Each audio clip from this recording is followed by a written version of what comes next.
let's say somebody has a liquidity event that could be through their business, through an investment that they make.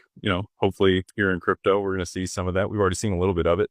There's been a lot of people that made a lot of money on Bitcoin or ETH or Solana, other things. And, if they have this in their personal name or they don't have some type of construct around it, talk a little bit about the consequences that can go along with that. Like, is it just huge tax implications? Are they opening themselves up to creditors and lawsuits? Like, what are the downsides to not getting this right? So the answer is it's a little bit of all of that, Jake, that you just mentioned. The more wealth you accumulate, the more prominent you become, the greater the threats to that wealth become.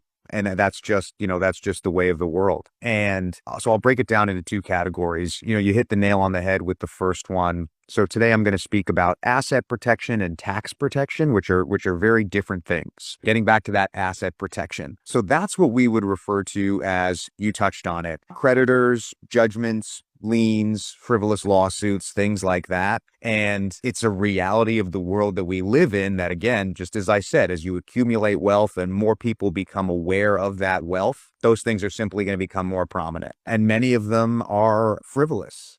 And the reality is, even if they are frivolous, they can have a huge impact on a family, not just hitting their wallet and hitting their balance sheet, but the stress and the time and the energy and the resources that can come from a process like that. The other most detrimental piece is taxation, is what you just said. And what we find, because most people, particularly people with wealth, they're working with a CPA on a year-to-year basis, and they're getting advice more or less of how they can kind of keep their tax bill in line on a year-to-year basis.